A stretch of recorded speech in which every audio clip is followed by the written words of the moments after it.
Olá, turma. Tudo bom com vocês? Vamos para mais uma aula de inglês. Essa é a nossa primeira aula do nosso quarto bimestre, né?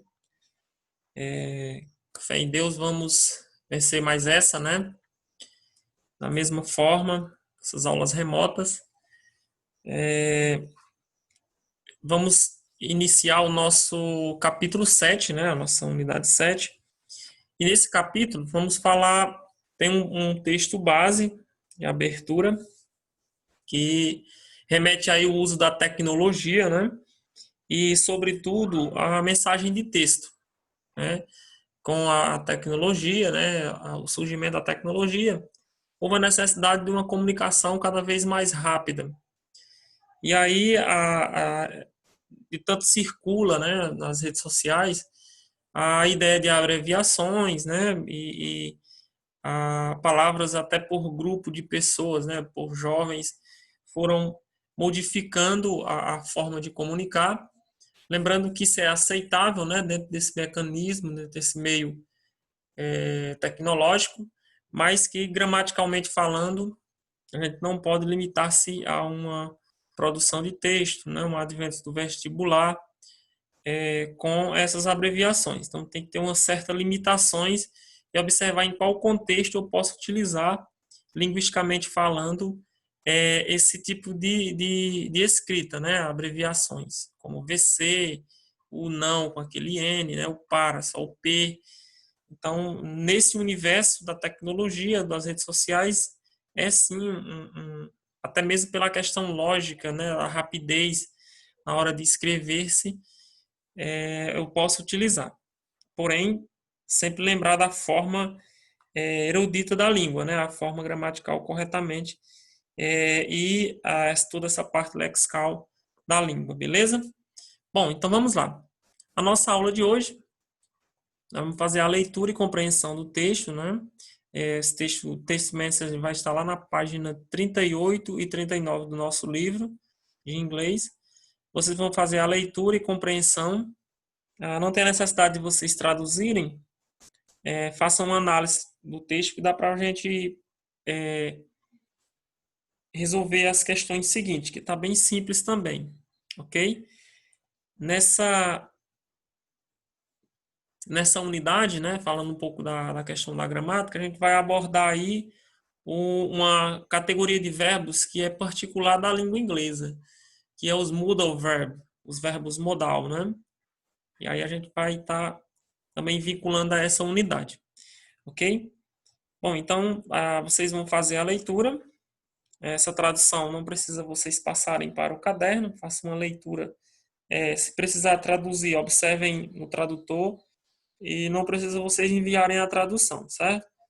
Contanto que vocês saibam a historicidade do texto, busquem aí a informação que o texto traz, ok? E o exercício vai estar lá na página 39, que são as 6 questões, ok? Tá bem simples, eu vou explicar também por aqui. Bom, falando sobre a historicidade do texto, né? O texto vai falar da mensagem de texto, que é essa atividade de enviar, né, mensagens curtas de um celular para outro, né, ou através de SMS, que foi o primeiro uso. Daí veio esses aplicativos novos, né, que utilizam esse inbox, o Message, o Direct, o próprio WhatsApp, dentre outros. E aí o texto vai abordar essa simplicidade da língua, né, as abreviações, são algumas classes de palavras que podem ser abreviadas, e por que que utiliza-se essa linguagem, né, a questão da rapidez, da agilidade e a necessidade também da comunicação, certo? Então, vocês vão estar analisando aí, ok? Ele traz também um exemplo aí na tabela do lado, de algumas palavrinhas, que eu não trouxe aqui o scanner, mas ele vai trazer aí algumas abreviações de palavras em inglês, né? Que é o are, o see, que é o verbo ver, at, que ele bota só o arroba, thank you, o before, today, later, tem algumas palavras que é bem interessante aí.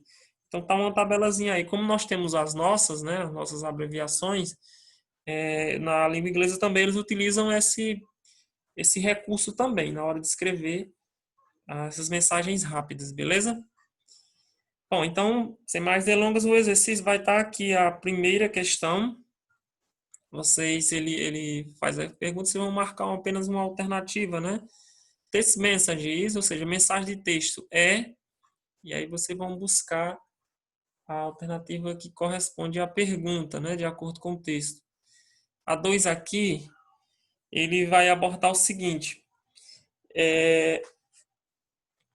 descrever esse tipo, né? Esse tipo de comunicação é usada porque esse tipo de comunicação é usada porque the skill of communication is used because esse tipo de comunicação escrita, né, de comunicação é usado por quê? Aí ele vai utilizar aqui uma referência lá do texto, tá? Se vocês vão traduzir, vocês vão encontrar lá bem simples, ok? People have no time, people have no friend, people have no learning of language. Pessoas não têm tempo, pessoas não têm amigo, pessoas não têm conhecimentos da língua. Beleza? Então, vocês vão buscar aqui uma informação que corresponde ao texto. Essa terceira, vocês vão marcar as colunas aí, onde ele traz algumas palavras retiradas do texto, e aqui ele trouxe aqui três classes gramaticais, né? Os adjetivos, adjective, adverb, os advérbios, e o noun, que é os substantivos. E aí vocês vão buscar aqui fazer a correspondência. Tá simples, show de bola. Nessa quarta aqui, eu trouxe apenas a letra A, certo? Mas aqui vocês vão fazer, ó, translation for the following. Traduza abaixo. Então, assim, vocês vão fazer a tradução das frases também retiradas do texto. Tá bem simples. E aí, por isso que eu pedi para vocês não precisar traduzir lá o texto, que vocês já vão reescrever muitas frases dessa quarta questão retirada do texto, né? Pronto. Então, ele trouxe aqui a primeira letra A e a letra B que ficou, eu não trouxe aí no scanner, certo? There is a mention of are of the right reason the smallest number of large possible. E aí vocês vão fazer a tradução para a nossa língua, né? Mensagens fáceis.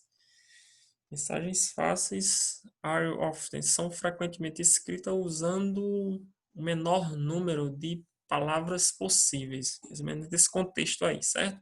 Vocês podem usar um tradutor. E a quinta aqui, ele pede para você usar o dicionário e find the synonym, e encontrar os sinônimos, né? Sinônimos são aquelas palavras que têm sentido parecido, né? Mesmo sentido, mesmo significado, ok? E aí ele trouxe aqui, ó, lembrando que vocês vão usar aqui no inglês, pessoal. Procura um sinônimo de easy, que é fácil, né? Fácil pode ser simples.